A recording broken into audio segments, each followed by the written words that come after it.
c'était Pourim. Voilà, c'était donc Pourim, et donc tout le monde a fêté Pourim. J'espère Adelu Yada avec toutes les Hiroshim, les sens qu'on a donnés à Adelu Yada. Et je veux me permettre, avant de commencer un shiur de préparation sur Pessah, tout simplement parce que vous connaissez cette halakha, il dit que Shloshim Yom Kodem Echag, eh ben, on étudie l'omdim halachot achad. C'est une takana, très ancienne takana de nos chachamim, de se préparer une fête. Et se préparer une fête, c'est tout simplement préparer les halachot, avec tout ce que cela implique dans la geshmiut, dans le matériel, acheter tout ce dont on a besoin pour Pessah. Mais avant, je voulais quand même revenir sur un point, pendant quelques minutes, revenir sur un point de Pourim, qu'on a eu le temps et l'occasion, la Isdamnou de répéter pendant ce Pourim, et même après Pourim. En fait, c'est tiré d'un Mahamar du Rabbi. Je pense que c'est Kidai de passer quelques minutes dessus pour se rappeler les concepts extrêmement profonds de Pourim, vivre avec, et bien qu'on a quitté la date de Pourim, le Pourim se répand et les mitpachètes sur toute l'année, donc retenons certains enseignements très très forts. Pour ça, dans plusieurs Mahamarim, le Rabbi rapporte donc que Pourim s'appelle Al-Shem Pour, et qu'avant Emi Malé, Al-Shem Pour, le nom de la fête de Pourim, c'est Pour. Si on réfléchit bien, il semblerait que c'est un peu, on va dire, éloigné du sens profond de Pourim, de parler du jeu de hasard qu'a fait Aman pour chercher un moment favorable et attaquer le clan d'Israël. Al-Shem Pour.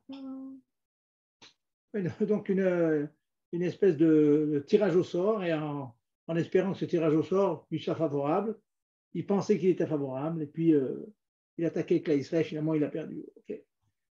Mais tout le monde, vous le savez bien, Pourim, c'est la fête du masque. Le masque. Le mot Hachem est absent de la Megillah, si j'ose dire. Le nom d'Hachem est absent. C'est Amelech, Amelech, Amelech, on parle de Melech Hashverosh, et qui est Méramès, qui donne je vais vous dire, une espèce de goût divin, mais caché dans le mot Meler. C'est une allusion, c'est une allusion. Mais tout est allusionné. Et cela nous montre que dans la nature que l'on vit, bien que tout est naturel, tout est des lois très, très, très, très répétitives, sont des vraies lois, telle cause a telle conséquence. Et si on a la cause, on a toujours la même conséquence. Eh bien, le cas d'Israël, ce n'est pas comme ça. Mais cela, c'est caché. C'est la fête de Pourim, vous savez bien. Bah, les masques. On symbolise ça par faisant un masque pour montrer que la nature, ce n'est qu'un masque pour le divin qui est caché derrière. Et tous les événements, tout l'enchaînement de cause à effet que l'on voit, c'est Akash Baruch Hu qui tient les rênes derrière et qui fait avancer les causes pour arriver à un certain but. Comme la sortie d'Égypte à la suite de la vente de Yosef. Et Kaena Arbe Arbe. Beaucoup de choses comme ça, on voit comment Akash Baruch Hu il arrange les cibotes, les raisons pour arriver à un certain but. Pourim, c'est bien connu. Pourim, c'est la galoute, mais la galoute où Dieu, caché, se dévoile. Donc c'est un peu étonnant que cette fête de Pourim prend le nom de Pourim, Hachem-Apour. On insiste à cause d'une espèce de jeu de hasard qu'a fait Aman pour choisir un moment favorable et attaquer le clan d'Israël. En quoi c'est tellement en rapport avec le sens profond, philosophiquement profond de Emouna de Pourim, que tout est dirigé par Dieu? Quel rapport? Je vais dire quelques phrases, hein. C'est des concepts très profonds sur lesquels il faut beaucoup revenir. Et pour vous montrer à quel point le mot pour, c'est vraiment, ça caractérise ce qui est Pourim, ce que cherchait Aman et ce qu'il n'a pas réussi à faire. Dans le passage, c'est marqué que, vous savez déjà la phrase qui est bien connue qui dit que Kippour, c'est Kippourim. On attend l'inverse. Kippour, c'est Minatora, Purim, c'est Midirabanan. Pourtant, nos sages disent que Purim, c'est que Kippour, c'est comme Purim. Il y a plusieurs points communs entre les deux. Le premier point commun, c'est le Goral. Vous savez que dans le choix, le Saïr la Azazel, l'animal qui devait être tué et prendre toutes les fautes du cas d'Israël, c'était un tirage au sort. C'était la Azazel ou bien la Hachem. Il y en a un qui avait le mérite d'être sacrifié au Beth Amikdash et l'autre qui était jeté comme ça sur la montagne et qui prenait les fautes du cas d'Israël. C'est un Goral. Purim aussi, c'est le Goral. Donc c'est un point commun entre les deux. C'est quoi le Goral? Le Goral, c'est quelque chose que l'on met en exécution lorsqu'on n'arrive pas à choisir entre deux éléments. On ne sait pas comment choisir entre les deux Seirim. On choisit par un Goral, c'est-à-dire c'est au-delà de la raison, c'est au-delà de la logique. Je n'arrive pas à choisir entre les deux, ils sont identiques. Donc, je confie mon problème au hasard, un jeu de dés ou un quelconque Goral. Donc, le Goral, c'est les Ma'ala Minasechel. Dans Chassidut, on dit c'est les Ma'ala Mishedera Ishtal Shulut. C'est au-delà de l'enchaînement logique des mondes. Il y a la logique, il y a la Chokhmah, on choisit quelque chose qui est mieux que l'autre. Et il y a quelquefois, quand il y a identitaire entre les deux éléments, eh ben on se fie au Goral. On dit voilà, si c'est le numéro 1 qui tombe, je choisis telle chose, si c'est le numéro 2, je choisis autre chose. C'est le Goral. Quel rapport avec Purim? Un deuxième point commun entre Purim et Kippour, c'est que pour les deux, c'est marqué, c'est l'Ifne Hashem. L'Ifne Hashem, en chassidut, on explique l'Ifne, ce qui veut dire devant, en traduction simple. L'Ifne, c'est avant. Hashem, c'est Utkevavke, c'est le Sedera Ishtal Shelut, c'est le Seder, l'enchaînement logique du monde, Chochma Binadahat, Chagat, Chesed, Gvura Tiferet, Eneim, Netzach, Od Yesod, et puis Malchut. On a l'enchaînement des mondes. Puis il y a, au-delà de cela, il y a un autre concept qui est le Ratson. Ratson, qui est au-delà. Le Ratson peut décider telle ou telle chose. Le Ratson, c'est au-delà de la Chochma. Je décide ce qui m'intéresse. Et puis il y a l'Ifne avant tout cela. Alors là, je suis en train de vous faire des grandes introductions. Quel rapport avec Purim, tout ça? Quel rapport avec Kippour, ce Goral? Et pourtant, Purim s'appelle Purim Al-Shem Apur parce qu'il y a eu un Goral. Qu'est-ce qu'il y a dans le Goral? Alors pour ça, je vais vous dire, on va dire brièvement, mais cela demande vraiment beaucoup de réflexion. Dans l'Israël Kabbalah, il y a un Sefer Kabbalah très connu qui s'appelle Avodat HaKodesh par Ibn Ben Gabbai, Gdolei Mekoubalim, qui dit la chose suivante, qui rapporte une stira connue, qui rapporte une contradiction connue dans les psukim, dans Iov, dans d'autres.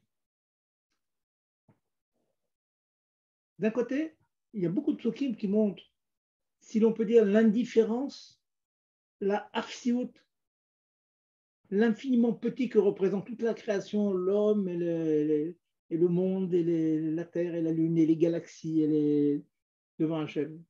Et tous les actes que l'on fait, qu'est-ce que ça porte à Hachem? Une petite homme. Une tzadakta matitano, si tu as raison, qu'est-ce que tu donnes à Hachem? C'est marqué si le shochet il fait la shrita et il trouve qu'il n'arrive pas à couper le rov des simanim, la majorité de trachées artères et de l'œsophage. S'il coupe plus que la moitié, c'est cachère. C'est moins que la moitié, c'est pas cachère. Qu'est-ce que ça change, ce dixième de millimètre de coupure de l'œsophage de la trachée artère? Qu'est-ce que ça change pour Hachem? La bête, c'est la même. Le goût, c'est le même, je suppose. Un égoïste vous dirait qu'on coupe comme ça ou comme ça ne change rien. Qu'est-ce que tu apportes à Hachem en faisant comme ça? Et ça, c'est un passage qui nous dit, ça veut dire qu'il y a un niveau divin sur lequel tout ce que l'on peut faire, si on peut, il n'y en a pas d'impact. C'est tellement odieux et tellement haut, on est tellement petit que nos actes, finalement, ont très peu d'impact sur Hachem. D'un autre côté, vous savez tous, beaucoup de psukim de la Torah nous disent, waouh, exactement le contraire. Comment? Si, c'est marqué dans Re Natel Chanera, Chaim, Mais à ma belle, je te donne la vie, et Bacharta Bachaim, je te donne la vie, je te donne la mort. Et Hachem est très touché si on choisit la mort, le shalom, c'est le contraire de la vie. Si on fait une avéra, Hachem est en colère. Si on se révolte contre ses décrets, il se met en colère. Donc il est touché, il est partie prenante dans le monde et dans ses décrets, dans ce qu'il a décidé. Et si un juge se comporte mal, Hachem n'est pas content, il impose, sa colère s'est enflammée, comme vous le savez bien. Eh bien, le Sefer Avodat Kodesh, comme d'autres aussi, si c'est rapporté dans les farines du Tzemar Tzedek qui rapporte ce Makor, mais il y a deux niveaux divins, si l'on peut dire. Il y a un niveau divin qui est tellement, tellement, tellement haut. Pour expliquer ça aux enfants, j'ai l'habitude d'amener un atlas que j'avais acheté étant plus jeune, où il y avait des galaxies, il y avait tout l'univers, etc. Et la Terre, le Soleil et tout ça, ça prend un petit point microscopique dans une immense image. Et ça me donne une espèce d'effroi, de peur, de voir que l'on est tellement, tellement, tellement petit. Alors ce petit point-là n'a aucune importance. On apporte l'exemple d'une personne qui marcherait dans la forêt et qui va écraser une fourmi. Ça ne va rien changer à sa vie. La fourmi n'est pas tofes makom, elle n'a aucune place chez le promeneur. Autre exemple, une petite araignée dans le palais du roi, on n'est même pas obligé de courir après, elle n'a aucune importance. L'immense pareil avec une petite. Ça, c'est le niveau divin, si l'on peut dire qu'il n'est pas touché par le Maaseh Tartonim, parce que l'on peut faire dans ce monde. Il y a par exemple un autre niveau divin. Bien sûr, c'est une décision divine de faire tout cela. Ce que je vous décris, c'est Hachem qui a voulu comme ça. Où Hachem, il est partie prenante. Il n'est pas, on va dire, transcendant, comme disent certains, mais j'aime pas ces mots parce qu'ils sont employés par d'autres. Hein, il est immanent, il est dedans. Il est dedans, il est dans le monde, il est touché, il est comme nous. On se comporte mal, il n'est pas content, on se comporte bien, il est content. Il donne des récompenses, il est content, Hachem est joyeux. Il se marche, Hachem Borosav, comme on dit, Hachem est content de sa création. Pirouche et Kol, chez Misera Israël, que tout juif, bien sûr, l'histoire, Bissimchat Hachem,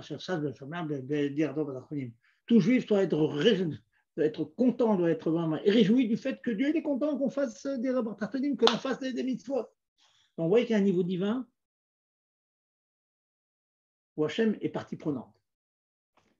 Alors écoutez, j'essaie de résumer, c'est des choses qui m'ont tellement touché, qui ont tellement touché tous ceux qui ont étudié ce Mahamar et d'autres Mahamarim.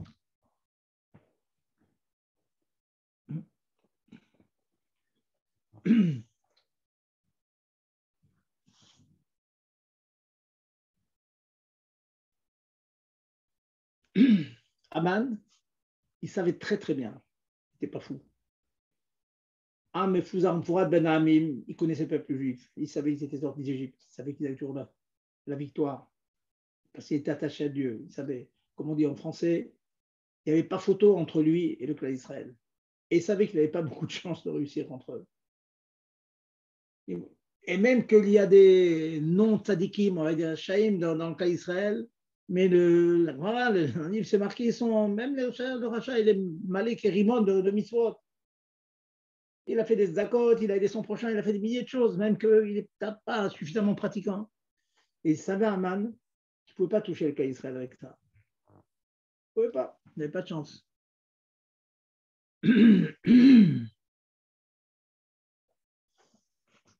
Donc, qu'est-ce qu'il a fait? C'est ça le point du Mahamar.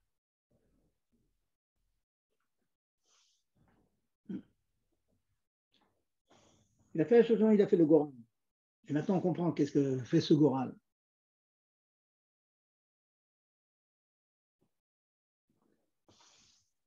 Il a fait ce Goran, ça veut dire que lui a compris où son sar Bachamaim, il faut bien comprendre, est-ce que c'est lui qui comprenait tout cela ou bien c'est son sar? Vous savez que chez les nations, ils ont un sar, un prince dans le ciel qui donne l'influence. Il a fait comprendre que sa seule chance, c'était de monter au niveau plus haut que le Seder Aïcha Shalom. Parce que dans un normal logique, le cas Israël et ses amis, il n'y a rien à voir. Il n'y a pas photo. Donc on va monter plus haut où il n'y a aucune différence entre le cas d'Israël et le reste. je vais aller plus haut, où il n'y a pas de différence entre le bien et le mal, parce que le bien et le mal, c'est Dieu qui a décidé qu'est-ce qui est bien, qu'est-ce qui est mal. Pas de différence. Et à ce niveau-là, il avait sa chance. Et c'est ça son coup de dé, c'est ça son goral. C'est monter à un niveau, pareil à Kippour aussi, pour avoir la kapara, il fallait monter à un niveau divin où Hachem n'a pas été touché par la faute qu'on a pu faire. C'est ça le goral. Le goral, c'est monter à un niveau où Hachem n'a aucune trace de la faute qu'on a pu faire dans l'année, de Shalom. Aucune trace parce que c'est un niveau tellement, tellement haut qu'il n'y a pas de différence entre le bien et le mal. Et à ce niveau-là, il avait sa chance, Aman. C'est ça qu'il a compris. Il va monter tellement haut, et là, il a sa chance. On va monter à ce niveau-là, et on pourrait être Toen que là, on a nos chances. Le clan Israël n'est pas mieux que nous.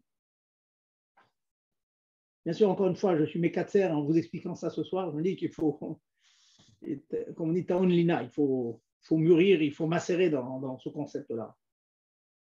Et ce qui est extraordinaire dans tout cela, c'est que la réponse divine, Aman, c'est oui, tu es monté à un niveau où il n'y a pas de différence. Le niveau du Goral, le niveau de encore plus haut que Koto Sheyud, hein, le coup de Yud Kevavke, c'est Seder Aïsachelud, Koto Sheyud, c'est Ratson, et encore plus haut, il y a Ta'anoug aussi. Oui, effectivement, quand on monte à ce niveau-là, Klal Israël et toutes ses mitzvot, c'est rien, c'est comme les Abdil, le reste. Le bien, c'est comme le contraire du bien, c'est la même chose. Et là, effectivement, il peut gagner. Et la réponse de Dieu, c'est quoi? C'est ça qu'il faut attraper. Oui, tu as raison. Il y a un Ach Yaakov. Esav, c'est le Ach Yaakov. C'est le Ach. Il y a un niveau où c'est son frère qui sont pareils. Ce sont les fils de papa, maman, les deux. Et la Mara, elle a quoi? Être Esav, Sanetiv, et être Yaakov. Rafti. Yaakov, j'ai aimé. Esav, j'ai pas aimé. J'ai même détesté. Ça veut dire, Akadosh Baruch Hu, il a utilisé, si on peut dire, encore ce concept profond, son libre arbitre est de dire que même dans un monde où il n'y a pas de différence entre les deux éléments, dans un monde où le Saïr Amishtaléach et le Saïr la Azazel, le Saïr qu'on apporte en Korban la Hachem, c'est la même chose, c'est exactement la même chose. Eh bien, à ce niveau tellement, tellement haut, où il n'y a plus de différence entre le mal et le bien, eh bien, c'est un choix, on va dire, arbitraire. Je choisis cet élément et pas l'autre élément. Certains m'ont dit, oui, mais alors, c'est pas juste. J'ai envie de dire, oui, c'est pas juste, mais comme ça, Dieu dit. Pourquoi? Parce que Dieu, il a décidé comme ça. Et donc, si on réfléchit, ça veut dire ce choix divin que Dieu a fait pour le Klal Israël, c'est un choix qui est complètement au-dessus de la logique. C'est pas logique. Pourquoi? Pourquoi pas nous? Pourquoi eux? Bonne question. Un word que j'aime bien répéter parfois, c'est marqué dans Télim, Lama yomro agoïm. Lama yomro agoïm. Pourquoi ils disent les goïm? Et pour le Klal Israël, c'est marqué Ashrei Am chez Kachalo. La réponse, pourquoi? Lama Kacha. Pourquoi? Parce que. Ah, c'est très très fort. Il a choisi. Et donc, ça nous donne un corps extraordinaire dans notre avoda, cette chose-là. Puisque je vous crois avec un choix arbitraire sans raison. Bien sûr, à ce niveau-là, il y a 1000 raisons dans le CEDER plus bas, mais dans le CEDER en haut, il n'y a aucune différence. Il a choisi le Klal Israël. Donc, nous, quelles que soient les circonstances, bien sûr qu'on va choisir Torah, bien sûr qu'on va choisir Mitzvot parce qu'on est plus équilibré, parce que ça marche bien, parce qu'on a des récompenses, parce qu'on a une meilleure santé, parce qu'on a un équilibre dans la famille, on a l'harmonie, on a des enfants qui font Kibbout Avem. Il y a 1000 raisons d'être Torah Mitzvot. Mais le choix du juif, c'est vrai qu'il n'y a pas de raison. C'est sûr qu'on va choisir Alpi Sechel, d'après la logique, ce derrière-là. Mais la vraie Messiot Nefesh du juif, c'est de faire comme Hachem il a fait avec le Goran. Dans un niveau où il n'y a aucune différence entre le bien et le mal, on choisit la Torah. Ah, parfois, c'est difficile. On n'a pas de parnassa, on n'a pas de santé, on a de respecter Shabbat, Yom Tov, on peut rester des années dans le chômage, on peut avoir 1000 points. Mais si on choisit parce que Kach ala beyato, bedato, on choisit parce que Hachem a fait un choix arbitraire, on fait un choix arbitraire. En sachant bien sûr, comme le Rabbi nous l'a dit à chaque fois, il finit toujours comme ça le Mahamar, qu'on veut, un tov, un irem, un iglé, dévoilé, qu'on voit avec nos yeux. C'est évident, c'est ce qu'on cherche, c'est ce qu'on veut. Mais à l'intérieur de ça, il faut chercher le bien que l'on voit avec ses yeux, avec un but beaucoup, beaucoup plus profond. Plus profond, car Allah Bedato, parce que Dieu il a décidé comme ça, il a agi comme ça, il nous a dit comme ça, sans raison, c'était pas logique, c'était pas normal, j'ai envie de dire. Et bien nous, on va, sans logique, ce ne sera pas normal, mais on va faire toujours, quelles que soient les circonstances, les plus dures que l'on peut avoir, continuer dans notre avoda de Torah Mitzvot et continuer dans notre entêtement, qui est illogique quand on voit ce qui se passe autour de nous dans le monde, notre entêtement que Mashiach va venir et va nous montrer à quel point ces choses sont. Voilà, je vais arrêter là, j'étais un peu long, je savais que je serais un peu long, mais je voulais vous lancer cette idée, je vous invite à y réfléchir, à reprendre le Mahamar, qui est long, avec beaucoup, beaucoup, beaucoup de détails, et qui nous donne envie de monter encore une fois à un niveau où, même qu'il n'y a aucune différence entre le bien et le mal, et d'ailleurs pour finir le word de tout à l'heure, c'est marqué, il y a la vie et la mort, et le chaim et le mavet, ou bacharta bachaim. Ça veut dire quoi? Tu es en train de me dire qu'il y a la vie et la mort, je vais choisir la vie. Et c'est pas besoin de me dire que je vais choisir la vie, tu me dis qu'il y a la vie et la mort. C'est évident que je choisis la vie. Et la maille, le pshat, d'après ce que je vais expliquer ici, c'est un pshat merveilleux. Il dit, parfois, la vie, tu ne vois pas que c'est la vie. La vie, ça veut dire faire Torah, faire mitzvot, faire les commandes divines, des fois tu ne vois pas. Parce que tu as pris cette voie, tu peux être parfois plus pauvre et moins bien, moins épanoui, moins tout ce que vous voulez que celui qui a choisi le contraire, Chas Shalom. Mais tu vas quand même choisir la vie parce que c'est la vraie vie. Tu verras à la fin que c'est ça la vraie vie. Voilà, pour le mot. Et on va passer, donc on va sauter maintenant qu'on a entendu un petit mot sur Purim. Mi-Geoula, les Geoula, la Geoula de Purim, la Geoula de Nissan.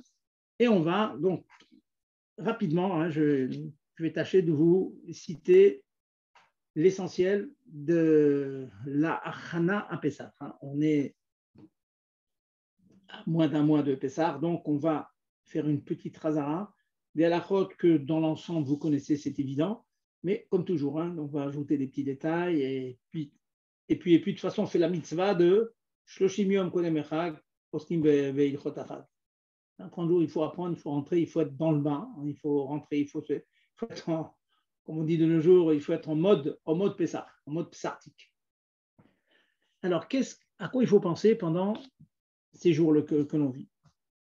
Déjà, il faut être en mode psartique, ça veut dire que déjà, il faut être en préparation du bio-Hametz. Vous savez tous que le Hametz, il est interdit de le posséder, interdiction de possession.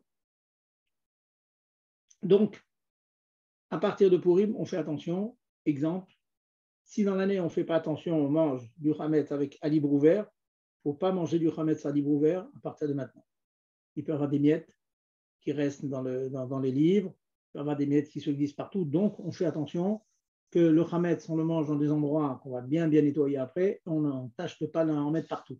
Ça, c'est important, en particulier dans des livres, etc. Donc, ce qu'on appelle en mode Hametz, je connais beaucoup de gens qui ne mettent du Hametz sur la table que s'ils ont mis une nappe qu'ils vont jeter. Vous voyez, et c'est tout à fait recommandé dans la mesure où, à Pessah, ça va être compliqué de se débarrasser de tout le Hametz. Bon, donc ça, c'est le mode pratique. Deuxième chose, on se prépare à la mitzvah de Kimcha d'Episra. Ça, c'est important, Kimcha d'Episra. On a l'impression, on vous donne encore une zaka, il faut s'assurer que tous les pauvres, ils ont ce qu'il faut. Sachez que c'est une takanat rachamim, pas seulement un minak, c'est une takanat rachamim, qu'à l'époque, donc, un minak très ancien, très kadoum, on préparait la farine, c'est comme ça qu'on faisait à l'époque, et on s'assurait que chaque famille juive avait suffisamment de farine pour manger ses matot et pour manger ce qu'il fallait pendant Pessah. C'est pachout une takana. Donc, sachez une chose, c'est que tâchez de vous renseigner autour de vous quelles sont les caisses, comme j'ai pu le dire pour Purim aussi, il faut trouver des institutions qui peuvent distribuer pour Purim, c'était au Evionim. Donc, tâchez d'être en contact avec des caisses, et il y en a qui s'occupent de donner ou bien de l'argent aux gens qui vont s'acheter les besoins de Pessah, d'abord les matzot, ensuite la viande des fêtes, le vin, les arbakosot, etc. Le minac s'est beaucoup instauré aussi de donner les paniers de Pessah, c'est connu, hein, les paniers de Pessah, c'est connu partout. J'ai envie de vous dire, même chez les non-juifs, ça existe. Hein, quand on a ouvert d'autres associations, il fallait justifier pourquoi on ramassait. Et ben, on explique aux non-juifs, parfaitement d'ailleurs, que pour nos fêtes, tout le monde doit avoir de quoi fêter donc Pessah, et donc ça coûte. Donc, tâchez de faire en sorte qu'il y ait une partie de votre argent qui va aller chez des personnes qui ont besoin pendant Pessah. Et bon, Hachem, je sais que dans toutes les là, ça se fait chez nous à Guerre, à Brunois, bon, Hachem, on distribue des centaines de paniers de Pessah, des organismes qui s'occupent de ça et qui s'assurent que tout le monde ait ce qu'il faut pour Pessah. Donc pensez bien, c'est une takanat rachamim, hein, c'est pas quelque chose de très chachouv. Ce qui est intéressant, c'est presque, à la limite, c'est presque un impôt obligatoire, vous voyez. Et j'ai vu qu'en général, les Talmid Chachamim sont exemptés des impôts, ils sont occupés par l'étude et tout. Eh bien, pour Kimcha des Pisra, pour le Maotritin, ça non, ils ne sont pas exemptés parce que tout le monde doit participer donc à cette aide à ceux qui en sont dans le besoin. Et même certains trouvent une petite allusion très très intéressante. Vous savez très bien que c'est marqué Kol Dirpim et Tebeyusar, dans la Gada, on commente tout celui qui a besoin, qui vienne manger avec nous. Eh bien, le fait de donner ce qu'il faut donner, les besoins de Maotritim, ça fait partie de cette phrase que l'on dit, tout celui qui a besoin, eh bien, qui vienne à notre table. Eh bien, pas tout le monde pourra être à notre table, mais tout le monde pourra profiter des deniers qu'on va leur donner, des paniers de Pessah qu'on va leur donner pour leur fête de Pessah. Voilà donc la première chose que l'on doit avoir dans la tête. Donc, un peu d'économie, mais ça de côté, et renseignez-vous autour de vous pour alimenter ces caisses. Et encore une fois, chaque année, c'est la même chose, mais on sait à quel point il faut répéter les mêmes choses et combien de fois le rabbi a répété ces choses-là. On s'approche de Pessah, on est à quelques jours de Pessah, le Chaf aujourd'hui, c'est le soir, c'est le Chaf Alev déjà. Dans une dizaine de jours, c'est Nissan. Vous savez que le mois de Nissan, nous n'avons, le minac, c'est de ne pas dire le Tachanoun, les Tachanonim. Avec les Mizmorim qu'on enlève aussi, lorsqu'on ne dit pas les Tachanounim, tout simplement parce que c'est le Chodesh HaGeoula. On espère bien que pendant ce Chodesh, on va voir la Geoula, Mashiach va se dévoiler. On espère plus que ça qu'il va se dévoiler avant.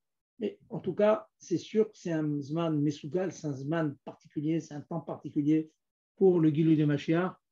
Donc, on dit tout le mois, tout le mois, depuis Rosh Chodesh, tout le mois de Nissan, on ne dit pas les Tachanonim. De même aussi, comme c'est un mois de Simcha, certains ont l'habitude de jeûner, bien que ce n'est pas très recommandé de jeûner, mais certains font des petits jeûnes comme ça le lundi, le jeudi, une demi-journée. Bon, pourquoi pas de temps en temps se contrer un peu le corps pour, si on est en très bonne santé, si on est en très bonne forme et que ça ne cause pas une diminution dans l'accomplissement des mitzvot et dans le limud Torah. Le concept de jeûne, de Ta'anit existe encore.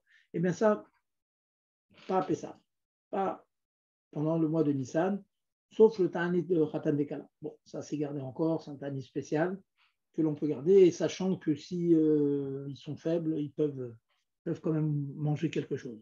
Voilà. Deuxième point donc des jours que l'on vit. Ensuite, vous savez que le Mishkan a été inauguré pendant cette période-là. Donc, on lit les fameux textes des Nessim.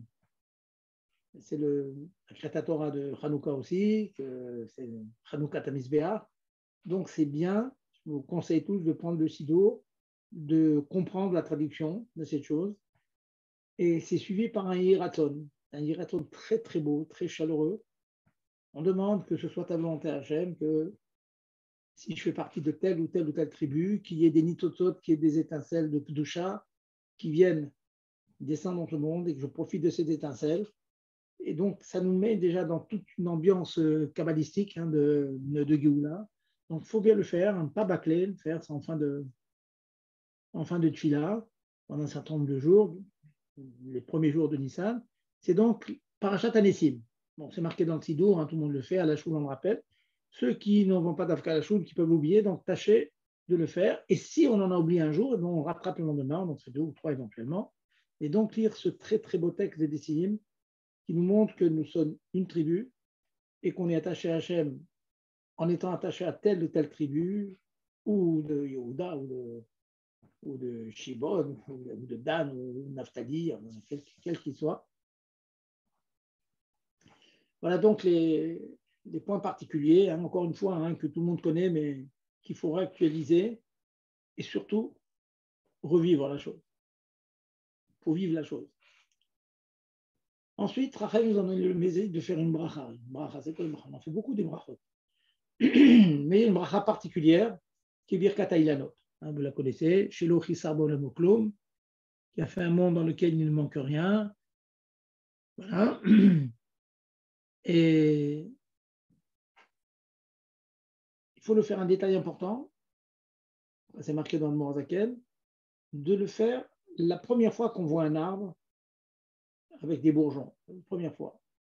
Il ne faut pas passer 10 fois, 20 fois devant des arbres, comme ça, on regarde, on ausculte, etc. Et puis, quelques jours après, on fait la bracha. Les khatrina, il faut absolument le faire la première fois dès que vous êtes au courant qu'il y a un arbre un petit peu en fleurs, comme ça, vous faites la bracha.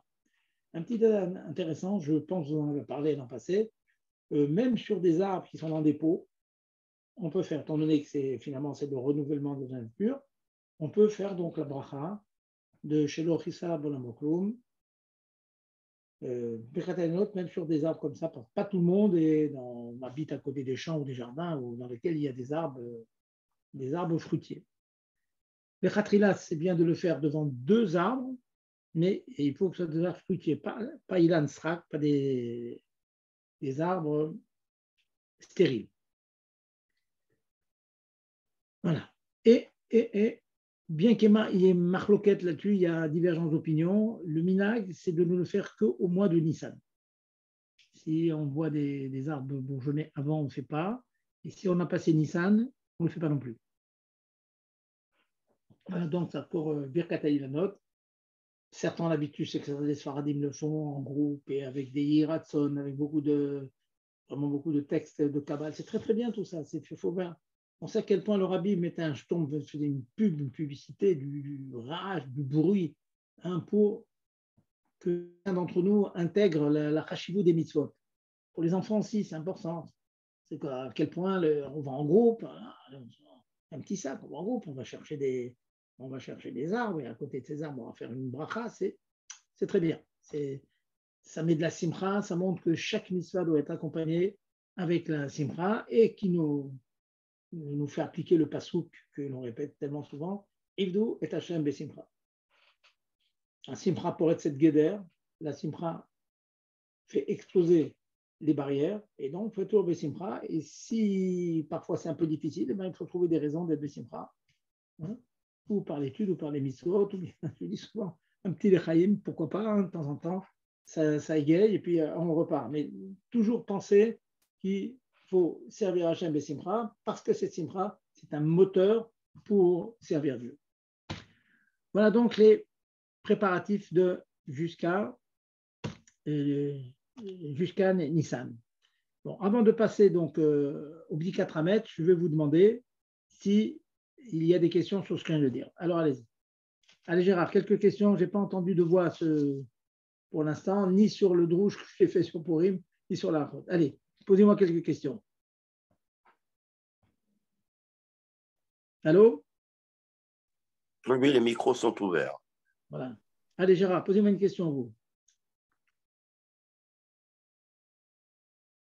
Pas de question, vous savez tout? Non, certainement pas. Mais j'en ai tellement que je ne sais pas par laquelle commencer. Non, il faut commencer. J'en ai tellement que je ne veux pas commencer. Il faut commencer. De toute façon, tu n'as pas à finir la Torah, mais il faut moins commencer. Et Dieu te donnera une longue vie en bonne santé pour aller très très loin. Amen. Voilà. Alors justement, c'était au sujet des matzot. Est-ce qu'il y a, pour celui qui n'a pas, il y a un lien spécial d'avoir de la matzah shmura si jamais il ne la trouve pas? Bon. dans l'endroit où il est. On m'a posé la question aujourd'hui. Oui, oui, c'est très bien, c'est très bien. Ça faisait partie des points que je voulais exposer ce soir. Alors, déjà, sachez dans les années 1850, un peu plus même, est apparu le concept de matzah machine. Et il y a eu des discussions dans les post-kim sur est-ce que la matzah machine, ça veut dire c'est une machine qui pétrissait la pâte. Avant, ça se faisait à la main. Alors, de grosses discussions, le divrei Chaim, en fin de temps, c'était interdit, le Ktassofer permet. C'était quoi le fond de la marloquette? Le fond de la marloquette, c'est que les matzot, et en particulier la matzat mitzvah, c'est sur lequel on fait la bracha, que l'on mange les 2 soirs de Pessah. Enfin, en Israël, vous ne faites qu'un seul soir, mais on fait 2 soirs en Chutz La'aretz. Et ça doit faire l'ishma. On doit faire la préparation, l'isha, l'ishma. L'ishma, c'est-à-dire Oui, l'échec. j'ai une question par rapport à ça, là, par rapport au Seder. Voilà. Si je Je suis en réponds. Israël, Si ça répond à votre question, bah, tant mieux. Sinon, je donnerai plus de précision. si je suis en Israël et qu'avant j'étais en France, est-ce que je fais un Seder de Pessah? Je n'ai pas entendu, excusez-moi. Si j'étais en France avant, mais là que je veux m'installer définitivement en Israël, est-ce que je fais un Seder de Pessah ou deux? Attendez, oh là là, attendez. Je vais reporter le plus tard. Attendez, c'est une autre question. Laissez-moi finir le Ok, point. On va ok, répondre à d'accord. tout. Ne vous inquiétez pas. C'est une question traditionnelle, classique. Voilà, le Chutz La'aretz qui est en Eretz Israël ou bien l'Israélien qui est en France. Bon, on va parler de ça. Alors, je finis donc le point sur la matzah. Alors, sur la matzah, donc je vous dis qu'il y a une marloquette. C'est quoi le point de Marc? C'est quoi le point? Pourquoi il y a marloquette? Donc, certains disaient que la machine, elle ne pense pas à l'ishma. Elle est inerte, la machine. Hein, c'est le monde minéral, hein, les taux, etc. Donc, il n'y a pas d'ishma. Donc, non, ça peut marcher puisqu'il y a marqué la lisha, le pétrissage doit être fait de l'ishma, les shem mitzvah, matzat mitzvah, donc la matzat de mitzvah. Bon, et ceux qui ont permis disent que non, que dans la mesure où la machine, c'est un homme qui le met en marche, et qu'au moment où il la met en marche, ils disent que c'est une marche lishma, donc la marche de l'homme, elle tombe aussi sur la matzah, malgré le fait qu'on ne cède pas la machine. Bon, Adayom, jusqu'à aujourd'hui, il y a des marloquettes là-dessus. Il y en a qui sont makpidim de ne prendre jamais de la matzah qui a été faite à la machine, au moins pour le seder, je parle. Hein, pour le reste. Bon, et par contre, je sais qu'il y a des grands aussi qui préconisent, qui disent que c'est plus facile d'avoir de la matzah vraiment en shmoura, sans aucun khashash, quand c'est fait par la machine. Bien sûr, c'est une machine qu'à chaque fois, on peut démonter facilement, essuyer qu'il ne reste aucune trace ni d'eau, ni de farine qui a été déjà pétrie, sinon ça peut devenir hametz. Donc la discussion reste. Sachez qu'on a des oraos du rabbi, que le rabbi ne conseille pas du tout la matzah machine. Il dit par Shalom que c'est hametz, hein, il y a des milliers de juifs qui la prennent, mais il dit que chez nous, le minak rabat, c'est de ne pas prendre de la matzah machine. Bon. Et même pendant les 7 jours, 8 jours, et même que ce n'est pas pour le seder. On prend toujours de la matzah qui a été faite, pétrie à la main. Mais sachez que certains disent que d'Afka la machine, ça peut être tout à fait cachère. Bien sûr, je dis bien quand vous avez le nom d'un rab connu, mais Foursam, sur lequel il n'y a pas de moindre rachage, bien sûr. Hein, je parle de ça. Voilà donc pour la matzah. Maintenant, donc votre question, Gérard, c'était quoi? Non, c'est pour quelqu'un qui est dans un endroit où il n'y a pas du tout de matzah shmora. Alors, ce quelqu'un, il faut tout faire pour lui procurer la matzah shmora, au moins pour les zdarim. Au moins. Donc, qu'il prenne ses précautions maintenant. De toute façon, on a un mois devant nous, hein, donc c'est évident qu'il peut en commander et en avoir d'ici là, au moins pour les zdarim. De nos jours, bon, avec les moyens de communication, maintenant, bon, je connais des shlochim, j'étais moi-même.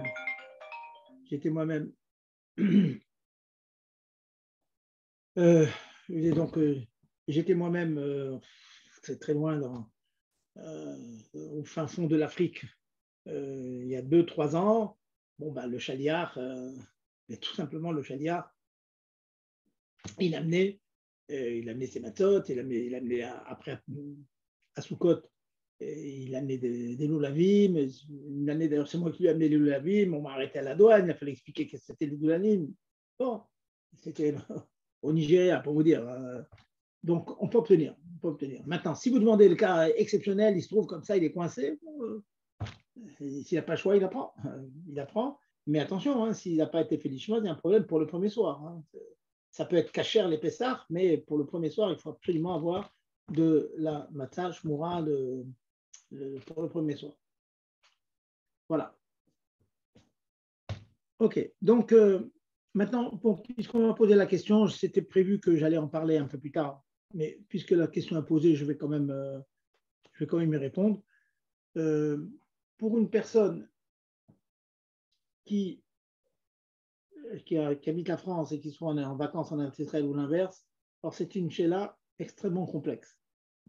Pourquoi complexe? Parce que, comme toujours, il y a différents avis. Différents avis. Donc, si la personne qui vient de me poser la question, je ne connais pas son nom. Non, moi je vais faire mon alia, je veux pas revenir en France, en fait, c'est ça le truc. Mais pour l'instant, vous êtes où là? Vous êtes en Israël maintenant? En Israël, ouais. Vous êtes en Israël. Et vous habitez là-bas maintenant ou vous êtes encore en France? Oui, je vais habiter là-bas, justement. Là, j'habite là-bas, oui. Ah, vous avez quitté la France? Oui, voilà. Ouais. Si vous avez quitté la France, alors la réponse est simple. Donc, vous êtes devenu israélien avec votre famille et tout, quoi. C'est fini. Ah Quoi. non, moi-même, simplement. Enfin, j'ai pas encore fait l'alia, quoi, je veux dire, voilà. Qu'est-ce que ça veut dire que vous n'avez pas fait l'Aliyah? D'ailleurs, j'ai pas encore la carte israélienne, voilà, je veux dire. Ah oui. Les Gdolim, le Ben Ishra et tous les grands qui sont montés en Eretz Israël, ils n'avaient pas la carte de Medinat Israël. Hein. Bon. Alors, non, c'est évident que si vous habitez en Eretz Israël, vous êtes israélien, mais que vous ayez la carte ou pas la carte, ça ne change rien. Donc, vous faites un jour, comme israélien. Voilà. Donc, la réponse est simple. Par contre, bon, je vais vous dire quelques mots quand même, parce que c'est très, très, très complexe pour les gens qui sont entre les deux. Je vais vous dire le minag Chabad. Hein. Il y a beaucoup, beaucoup de minagim, mais pas comme je vais vous dire maintenant. Le minag Chabad, c'est que quelqu'un qui habite la France et qui passe ses vacances en Israël avec sa famille. Détail fort important. Avec sa famille, il y a un minag Chabad comme ça, qui n'est pas comme le minag des autres communautés en général. C'est que s'il est avec toute sa famille, dans la mesure où il y a une possibilité, même lointaine, qu'il puisse rester en Israël et s'installer parce qu'il est avec toute sa famille, alors il ne fait qu'un jour de Yom Tov. C'est le seul cas où, si vous voulez, on est un petit peu en marge du minag haolam, en quelque sorte. Cependant, si, comme ça arrive très souvent, une personne laisse sa famille en France, il est en Israël parce qu'il fait des études, parce qu'il est en vacances, etc., mais que sa famille est en France et qu'il a la ferme intention de retourner en France, il est toujours considéré comme quelqu'un qui est en France et donc il est tenu de faire 2 jours. C'est comme ça que ça marche. Vous voyez? Donc l'exception que nous avons, et c'est une exception de taille, hein, parce que de plus en plus, les gens vont passer les 8 jours de Pessah en Eretz Israël en famille, dans les hôtels ou ailleurs, dans la famille, ou bien dans des locations. Et donc, ceux-là, ils ont, d'après le minag Chabad, encore une fois, leur échoue de faire qu'un jour et pas 2 jours. Il y a une khumra, le dernier jour de Pessah, c'est quand même de ne pas manger de chametz le dernier jour, le 8e jour. Il y a un Rabbi Rachel qui parle de ça, c'est une khumra que l'on peut faire. Je connais certains qui font la khumra.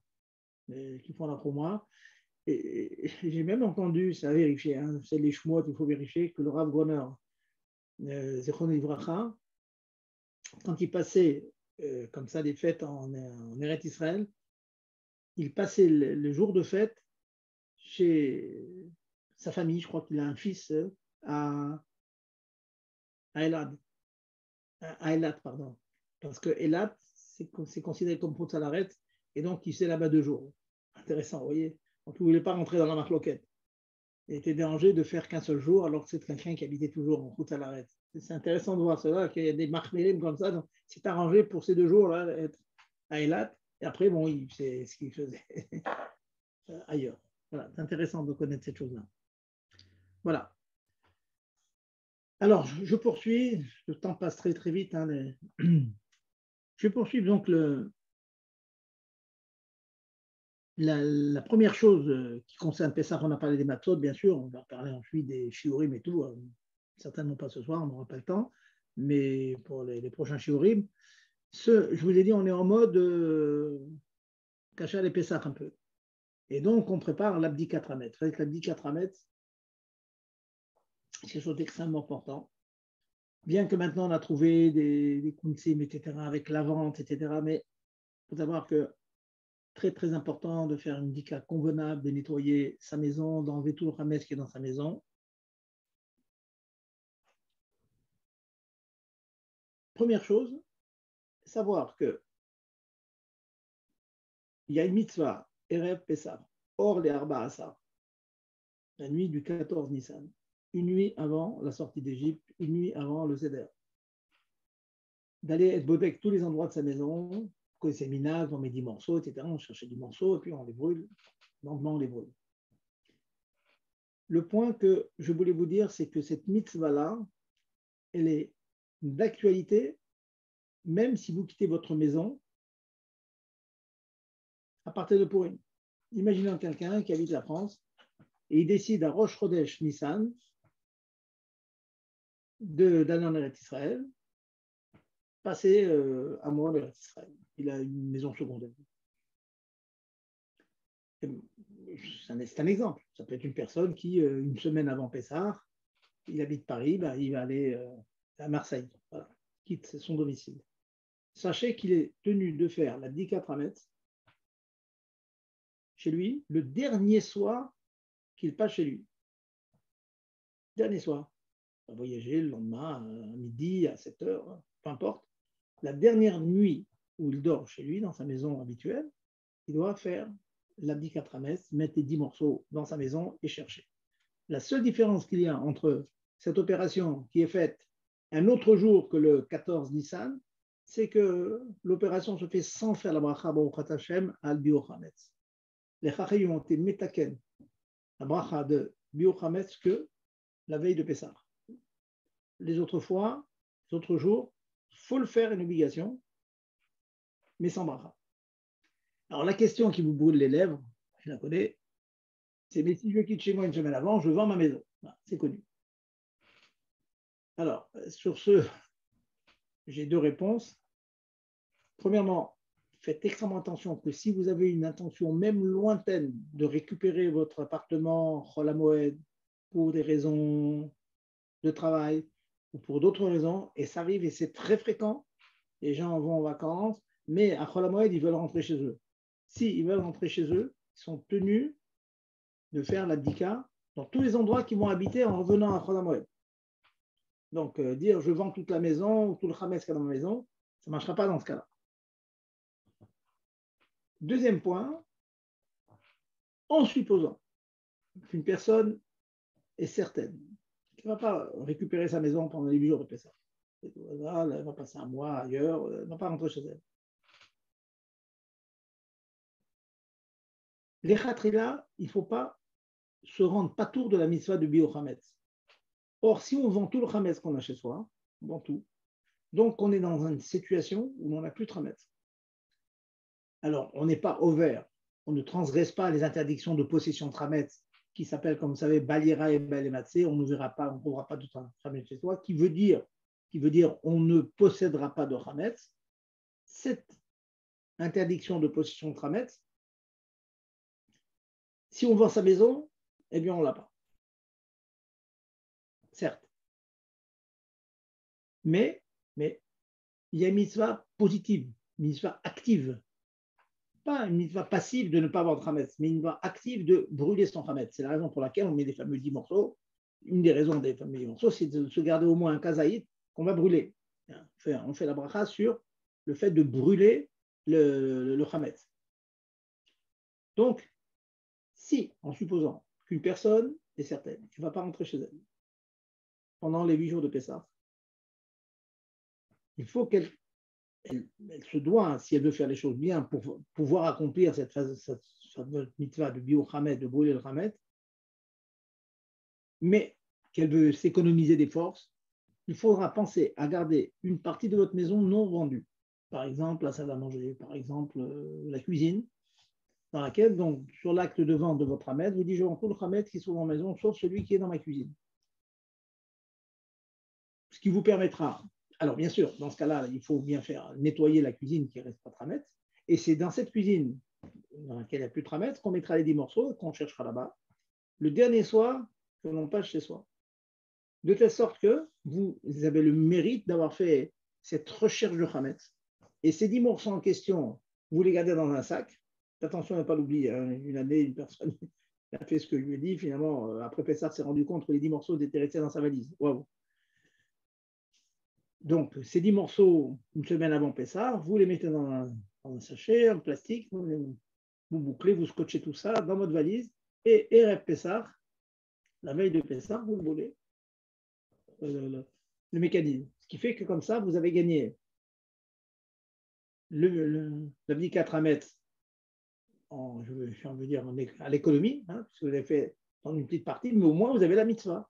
La mitzvah dans une des pièces, dans lequel c'est Makom chez Marnishim Bo Hamet, dans lequel vous introduisez votre Hamet dans l'année. Donc il y a la mitzvah de Bio Hamet là-bas, de recherche de Hamet, de bdikat Bio Hamet, et vous ne faites pas. Vous ne vous exemptez pas de la mitzvah. Alors, si on vend tout, on est exempté de la mitzvah. J'ai une maison, il n'y a plus de Hamet, tout est vendu. Il y en a peut-être, mais c'est vendu au goy, donc on n'est plus. Donc, je n'ai plus la mitzvah, c'est dommage. Donc, retenez cette chose-là. Qu'une personne qui n'est pas chez elle, pendant Pessah, fera une bdika le dernier soir qu'elle quitte sa maison, sans faire de bracha. Elle aura perdu la bracha, ça, il n'y a pas de choix. Si vous quittez chez vous quelques jours avant Pessah, et elle peut le faire minimiser la fatigue en vendant tout le Hametz de la maison, sauf le Hametz d'une pièce. Bien sûr, d'une pièce, il faut que ce soit sérieux, pas une chambre à coucher où il n'y a jamais de Hametz, hein, mais une pièce où on fait d'habitude, on rentre du Hametz. Même une pièce des enfants en général, ils rentrent avec des biscuits, avec toutes sortes de gâteaux et tout, vous pouvez prendre une pièce d'un enfant. Mais en général, on garde ou la salle à manger ou la cuisine. Voilà donc ce qui est préconisé, ce qui est conseillé pour faire la mitzvah de Bio Hametz. Maintenant,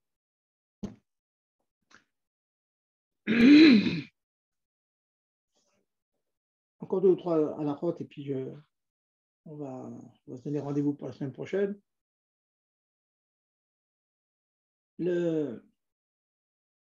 Une question qui est souvent demandée, est-ce qu'on peut faire l'abdika le jour? Deuxième question qui est souvent demandée, j'ai une grande maison, je voudrais faire l'abdika comme il faut.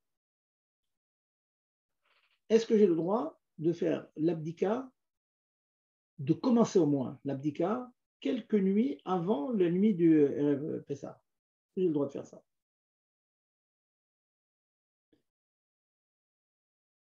La réponse, c'est que oui, on peut le faire.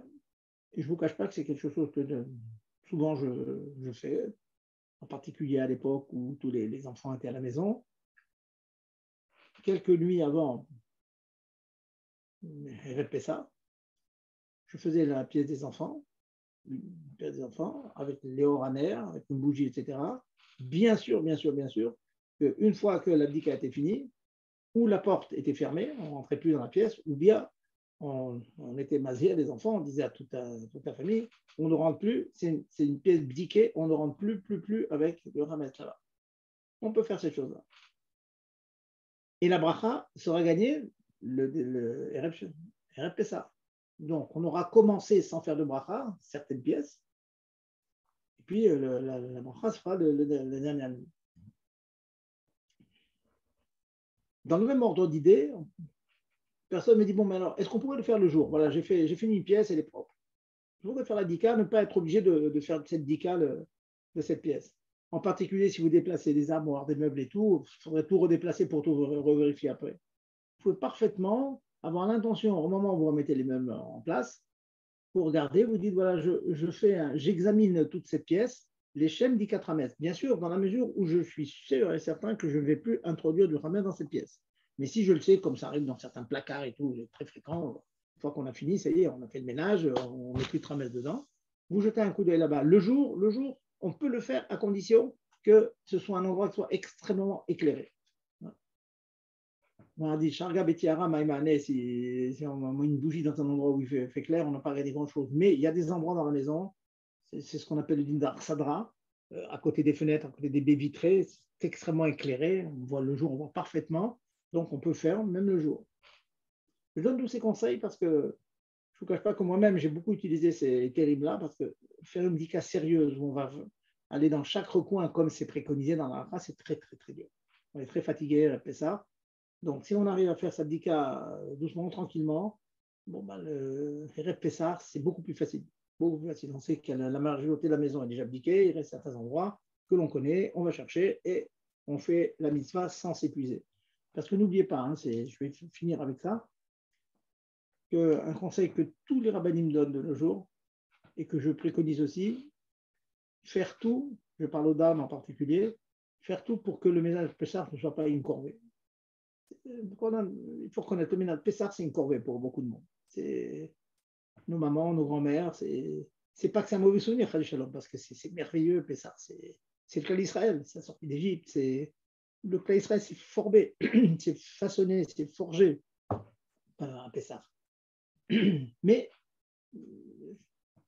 le prix à payer, c'est l'épuisement. Alors, il faut tout faire. Vous connaissez toute la mitzvah que le Chachamim dit que les rêves Pessah, l'après-midi, il faut essayer de dormir, de faire dormir les enfants, de dormir soi-même pour être en forme. Soyons intelligents. Voilà, je me parle à moi-même, je parle à tout le monde. Soyons intelligents. Tâchez de ne pas être épuisé lors du Seder.